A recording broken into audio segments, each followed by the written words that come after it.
नमस्कार दोस्तों। हिंदू संस्कृति संस्कारों, वचनबद्धता और अपनी अनुपम भक्ति और ज्ञान योग के लिए जानी जाती है।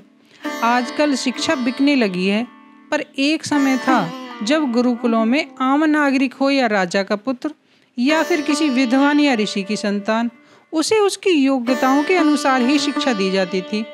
और शिक्षा पूरी होने पर शिष्य अपने गुरु को अपनी सामर्थ्य के अनुसार गुरु दक्षिणा दे देते थे। गुरु अपने शिष्यों में किसी प्रकार का कोई भेदभाव नहीं करते थे। वह चाहे राजा का पुत्र हो या कोई साधारण इंसान, उसे उसकी योग्यताओं के अनुसार ज्ञान दिया जाता था और सभी को मिलकर गुरुकुल के सभी काम करने पड़ते थे। तो चलिए इसी श्री कृष्ण और गुरु संदीपनी की कथा के माध्यम से समझते हैं। श्री कृष्ण गोकुल वृंदावन की गलियों में अनेकों राक्षसों को खत्म कर रोज एक नई लीला में लगे रहते और धीरे धीरे वे शयाने हो गए। यशोदा और नंद बाबा को अपने पुत्रों की शिक्षा की बड़ी चिंता हुई। उन्होंने श्री कृष्ण और बलराम के लिए एक अच्छे गुरु की खोज शुरू कर दी और उनकी खोज संदीपनी मुनि पर आकर रुक गई। संदीपनी मुनि ने अपने जप और तप से वेदों, पुराणों, उपपुराणों, विद्याओं, कलाओं सभी में महारत हासिल कर ली थी। उन्होंने उज्जैन, जो पुराने समय में उज्जैनी के नाम से जानी जाती थी, जिसे महाकाल की नगरी के नाम से भी जानते हैं, वहाँ अवंतिका नाम की जगह पर उन्होंने एक गुरुकुल बनाया और वे नई पीढ़ी को ज्ञान से सींचने लगे। श्री कृष्ण बलराम को अवंतिका भेजने की तैयारी हुई तो सुदामा भी उनके साथ हो लिए और तीनों उज्जैनी नगरी पहुंच गए। या यूं कहें कि गुरु संदीपनी को उनके तप का फल देने के लिए श्री हरि खुद ही उन्हें धन्य करने जा पहुंचे। संदीपनी मुनि ने उनकी शिक्षा आरंभ का शुभ मुहूर्त निकाल शिक्षा आरंभ करने को कहा। जब शुभ मुहूर्त आया तो संदीपनी मुनि ने कृष्ण बलराम को शिक्षित करना शुरू किया और जब वे श्री कृष्ण और बलराम को शिक्षा दे रहे थे तो वो उन्हें देखकर आश्चर्य से भर गए, क्योंकि दोनों ने एक ही दिन में एक पुराण को संदीपनी मुनि के पढ़ाई अनुसार एक एक शब्द ज्यों का त्यों याद कर लिया। यह देख संदीपनी मुनि रात भर योग साधना में बैठे रहे, पर उन्हें कोई भेद न मिला। तो वे अगली सुबह हाथ जोड़कर श्री कृष्ण और बलराम के सामने आ खड़े हुए और उनसे कहा कि आप जो भी हैं अपना परिचय दें। तब श्री कृष्ण और बलराम ने उन्हें अपना चतुर्भुज और शीश नाग रूप में दर्शन दिए। उनके दर्शन पाते ही संदीपनी मुनि के अंदर भावनाओं का सागर उमड़ गया और वे उनके चरणों में दंडवत प्रणाम कर रोने लगे। तब श्री कृष्ण ने अपने मनुष्य अवतार में कहा, हे गुरुदेव, हमें शिक्षित करें। संदीपनी मुनि कहने लगे, ब्रह्मांड के स्वामी को मैं क्या ही शिक्षित करूंगा। अरे आप तो ज्ञान के सागर हो, पर यदि आपकी ऐसी ही इच्छा है तो मैं आपकी आज्ञा जरूर मानूंगा। ऐसा कह संदीपनी मुनि ने उन दोनों को शिक्षित करना शुरू किया। श्री कृष्ण और बलराम ने सारे वेद, उपनिषद, पुराण, उपपुराण, धनुर्विद्या, संगीत, खगोल, कलाएं, विद्याएं सभी 64 दिन में सीख ली।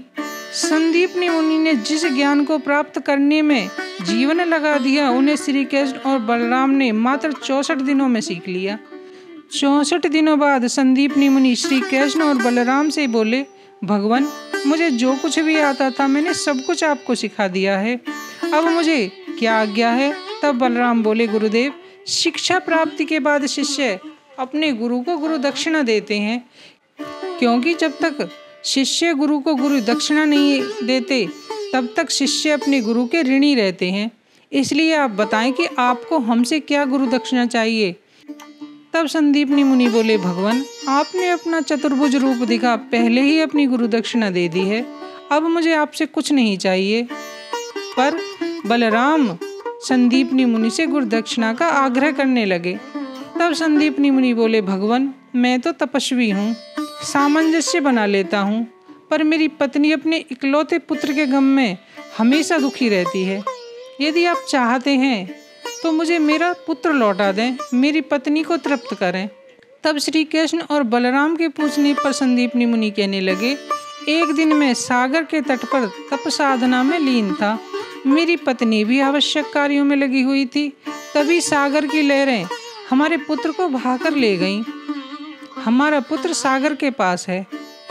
संदीपनी मुनि से सारी बातें सुन कृष्ण और बलराम दोनों भाई सागर तट पर पहुंच गए और सागर को सारी कथा कह सुनाई और कहा, हमें गुरु दक्षिणा के रूप में गुरु के पुत्र को उन्हें लौटाना है, इसलिए आप गुरु पुत्र को हमें लौटा दें। सागर ने बड़े ही विनीत स्वर में कहा, भगवान, गुरुपुत्र मेरे पास नहीं है। जब वह बालक यहाँ खेल रहा था तो उसे पाताल में रहने वाला 5 जन्य कुल का राक्षस शंखासुर उठाकर पाताल ले गया था। आपके गुरु का पुत्र शंखासुर के पास है। तब श्री कृष्ण और बलराम पातालपुरी पहुंच गए। उन्होंने पाताल में शंखासुर को बहुत ढूंढा पर वह मिल नहीं रहा था। तब श्री कृष्ण ने अपनी योग माया से देखा कि शंखासुर एक बड़े से शंख में अंदर छुपा हुआ बैठा है। उन्होंने शंखासुर को चेतावनी दी कि तुम गुरु पुत्र को हमें वापस कर दो, पर उसने उनकी एक न सुनी और युद्ध के लिए उतारू हो गया। तब श्री कृष्ण और शंखासुर में भयंकर युद्ध हुआ और जब उन्होंने शंखासुर को मारा तो वह एक विशाल और सुंदर शंख में बदल गया। तब श्री कृष्ण ने उस शंख को उठाया। क्योंकि शंखासुर 5 जन्य कुल से था, इसलिए शंखासुर और उसके कुल को अमर करने के लिए उस शंख का नाम 5 जन्य शंख रखा। शंखासुर के मरने के बाद कृष्ण और बलराम दोनों ने गुरु पुत्र को पूरी पातालपुरी में खोजा पर वह कहीं नहीं मिला। तब वे दोनों यमलोक पहुंच गए और यमलोक पहुंचकर यमराज से कहने लगे, हे यमदेव, हमारे गुरु पुत्र को लौटा दीजिए। हमें गुरु दक्षिणा में अपने गुरु पुत्र को वापस देना है। यमराज ने ऐसा करने से इनकार कर दिया। उन्होंने कहा, ये सब विधि का विधान था और वे न ही इसमें खुद हस्तक्षेप करेंगे और न ही किसी दूसरे को करने देंगे। तब श्री कृष्ण और यमराज के बीच में भयंकर युद्ध छिड़ गया। यमराज युद्ध में हार गए और उन्होंने गुरुपुत्र को श्री कृष्ण को लौटा दिया। गुरुपुत्र को ले श्री कृष्ण और बलराम आश्रम में आ गए और सारी कथा कह गुरुपुत्र के साथ शंख भी गुरु संदीपनी को दे दिया। पर संदीपनी मुनि ने उस शंख को लेने से मना कर दिया और इस प्रकार 5 जन्य शंख हमेशा के लिए श्री कृष्ण के पास रह गया। और इस प्रकार 64 दिनों में अपनी सारी शिक्षा पूरी कर गुरु को गुरु दक्षिणा दे कृष्ण और बलराम वापस अपने माता पिता के पास आ गए। तो दोस्तों, कथा यहीं पर समाप्त होती है। कथा आपको कैसी लगी हमें कमेंट के माध्यम से ज़रूर बताएं। यदि पसंद आ रही हो तो अपने दोस्तों के साथ शेयर करें और आगे की ऐसी ही उत्साहवर्धक, ज्ञानवर्धक और मनोरंजन से भरपूर कथाएं सुनने के लिए हमारे चैनल को सब्सक्राइब करें। इससे हमारी आने वाली वीडियोज़ का नोटिफिकेशन आपको मिलता रहेगा। तब तक के लिए नमस्कार। जय हिंद, जय भारत।